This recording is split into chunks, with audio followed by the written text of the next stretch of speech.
এবার রয়ের মাখরাজটা আমরা একটু যদি খেয়াল করি, যেটা ১০ নম্বর মাখরাজে ছিল, যে জিহ্বার আগাটা একটুখানি বাঁকা করে তার উল্টো পিঠটাকে নিয়ে তালুর সঙ্গে লাগাতে হয় উপরে।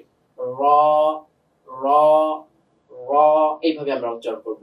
র, জিহ্বার আগাটা উল্টে গিয়ে, অনেকে এরকমও হয় যে উচ্চারণ করতে গিয়ে কি হয়, জিহ্বাটা কম্পন সৃষ্টি হয়, যখন একটা ডাবল শব্দ আসে র, এরকম নয়, র একবার, এই প্রকম্পন হয়ে হরফটার কিন্তু সৌন্দর্যটা নষ্ট হয়ে যাবে। সেজন্য জিহ্বাটার আগাটা গিয়ে উল্টা পিঠটা গিয়ে শুধুমাত্র তালুর সঙ্গে লাগবে, র এইভাবে। তো এখানে বাংলায় রই লেখা আছে, তো এমনিতে রটা বলতে গেলে কিন্তু অবশ্যই মোটা করে বলতে হয়, যেটা বাংলায় বললে কিন্তু কখনোই মোটা হচ্ছে না। এরপরে হরফটা বলো, র। হ্যাঁ, র। ও কিন্তু রটা যেটা যেভাবে বললো স্বাভাবিক পর্যায়ে বললো। তো র এর মাখরাজটা কি হবে বলো তো? জিহ্বার আগাটা গিয়ে ওর উল্টা পিঠটা সোজা তালুর উপরে লাগবে।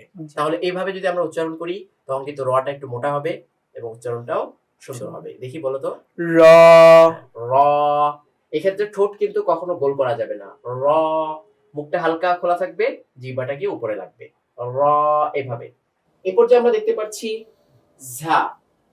এখন এখানে ঝা যদি আমরা বাংলা এখানে লিখতে পারতাম ঝ দিয়ে, তারপরে অন্তস্থীয় জ দিয়েও আমরা বুঝালাম, কিন্তু কোনোটাই ঝায়ের সাথে মূল উচ্চারণের সাথে মিলছে না। আমরা কি করবো, এবার মাখরাজের দিকে চলে যাব। ঝা, ঝায়ের মাখরাজ কোনটা ছিল?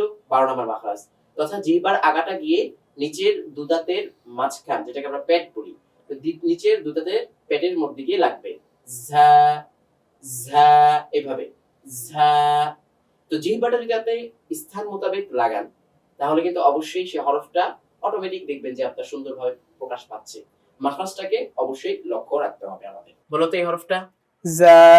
না, এই যে তুমি যা বললা না, এই জাটা অনেকটা জালের সাথে মিলে যাচ্ছে। তা আমাদের কি করতে হবে, জাল এবং জায়ের যে পার্থক্যটা, এই পার্থক্যটা উচ্চারণে করতে হবে। তাহলে কি করবে, এই উচ্চারণে পার্থক্য করতে গেলে আমাদের কি লক্ষণীয় বলো তো, বলতে পারবা?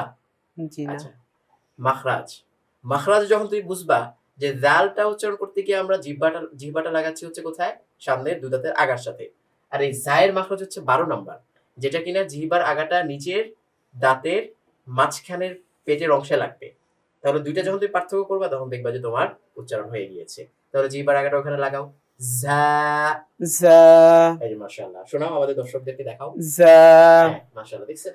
যদি সে মাখরাজটা খেয়াল করে, তাহলে কত সুন্দর উচ্চারণটা হচ্ছে। আগের উচ্চারণ আর এই উচ্চারণে কত পার্থক্য। হ্যাঁ, আবার যা। যা, মাশাআল্লাহ।